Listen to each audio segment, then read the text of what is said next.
আমরা আজকে তারাপীঠ যাচ্ছি। মায়ের নাম নিয়ে যাত্রা শুরু করলাম। আমার বাড়ি থেকেই কিন্তু আমরা তারাপীঠ যাচ্ছি। বৌমা, মা, মামিমা, মামিমার বাবা, মা, বড় মামা, বাবা, বোন আর একটা মামা যাচ্ছে।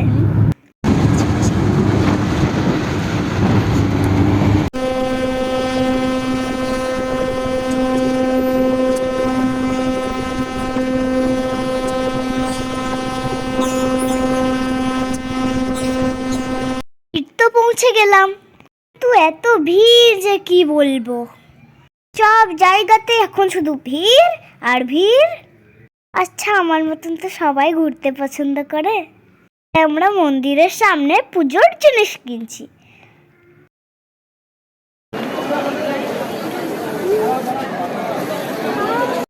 মন্দিরে যে এত ভিড় যে কি বলবো, ভালোভাবে ভিডিও করতে পারিনি। এখানে একটু ফাঁকা এসে আমরা ভিডিও করছি। যে মা ষষ্ঠী আর নারায়ণের মন্দির, দেখো মা ষষ্ঠী আর নারায়ণের জন্য মালা কেনা হচ্ছে।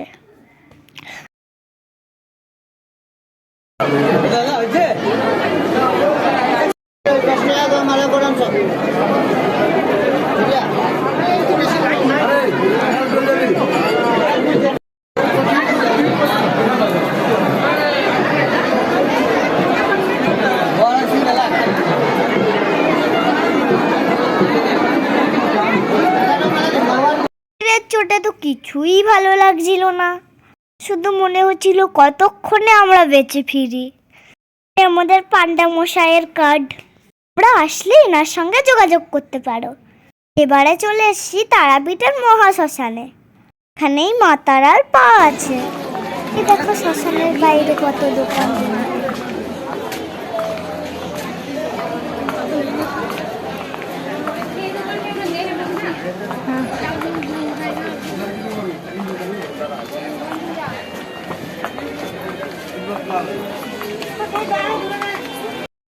আমরা চলে এসেছি আটলা গ্রামে। এখানেই সাধক বামাক্ষেপার জন্ম হয়েছিল। জন্মভিটে আমরা দেখতে এসেছি, কিন্তু খুব নিরিবিলি পরিবেশ, সবুজে ঘেরা গ্রামটি খুব সুন্দর।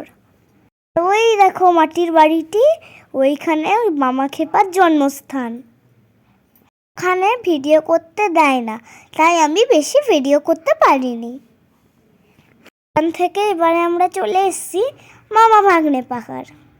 পুরের অবস্থিত মামা ভাগ্নে পাহাড় তোমরা সবাই জানো। সাইডে সাইডে কত দোকান বসেছে দেখো। মামা ভাগ্নে পাহাড়ে শিব মন্দিরটি কিন্তু খুব সুন্দর। শিব মন্দিরটি পাহাড়ের শিব মন্দির মানে পরিচিত। মন্দিরের ভেতরটা ভীষণ সুন্দর। দুটি শিবলিঙ্গ রয়েছে, ওটা কত উঁচু দেখছো।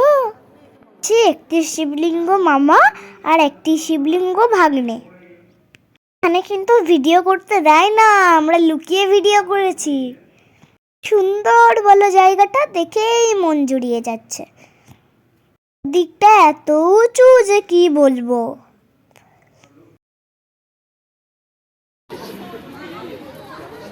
এই দেখো বিল্লি রানীকে, মন্দিরে শুধু এদিক আর ওদিক ঘুরে বেড়াচ্ছে।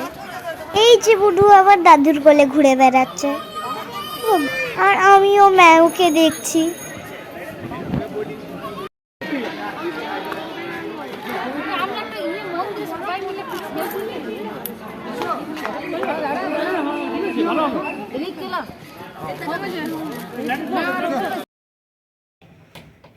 এবারে আমরা মামা ভাগ্নে পাহাড়ে উঠতে যাচ্ছি। ওটা কিন্তু অনেক বড়। এখানের অনেকেই বললো যে পৌঁছাতে 1.5 ঘন্টা লেগে যাবে।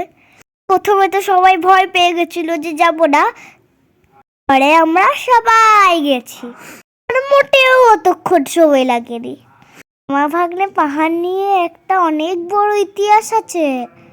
তাই রামচন্দ্র লঙ্কায় যাওয়ার জন্যে আপসিত বানাচ্ছিলে, আর পাথর হিমালয় থেকে আনা হচ্ছিল। এই পাথরই কয়েকটি এখানে পড়ে গেছে, আর সেই থেকেই এখানে মামা ভাগ্নে পাহাড়ে তৈরি হয়েছে।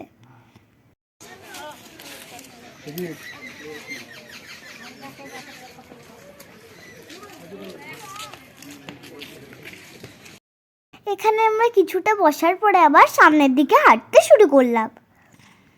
সন্ধে হয়ে হয়ে আসছিল আর আমরাও পাহাড়ের দিকে এগিয়ে যাচ্ছিলাম। খুবই সুন্দর লাগছিল পাহাড়ের পরিবেশটা।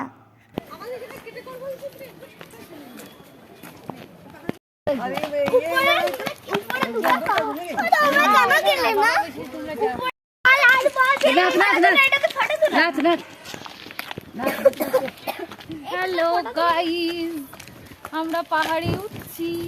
Hello, tata tata. এই মাম্মি কি কেমন খাই?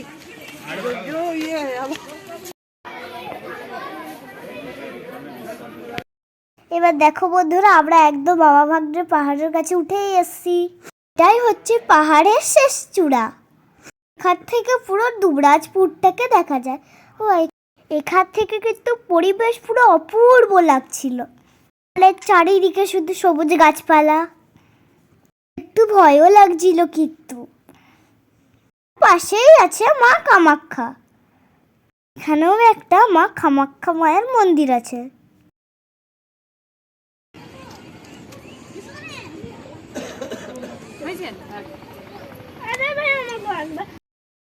আর দেখো, এই পাহাড়গুলোর নামই হচ্ছে একটা ভাগনা একটা মামা। হচ্ছে কোনো পাহাড়ের কিন্তু সেফটি নেই, ওরা এমনিই দাঁড়িয়ে আছে। পাহাড়ের গায়ে সবাই কেমন নাম লিখে দিয়েছে দেখো, খুব বিচ্ছিরি লাগছে। এরকম করা কিন্তু উচিত নয়, কিন্তু সবাই তাও করে। সবাই লিখছে দেখে আমি আর মামাও লিখে নিলাম। সবার মতন আমি একটু স্মৃতি লিখে গেলাম, আমার নামটাও এখানে রেখে গেলাম। পাহাড় মনে রেখো আমি এসেছিলাম, আর যখন আসবো দেখবো তখন আমার নামটা আছে কিনা।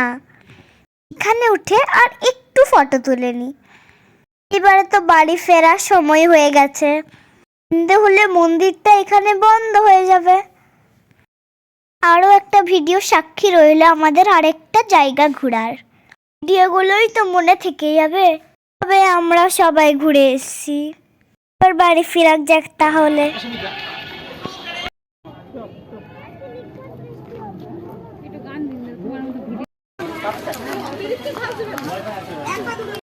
চলো এবার বাড়ি ফেরার পালা। ব্লগটা কেমন লাগলো জানাতে ভুলবে না।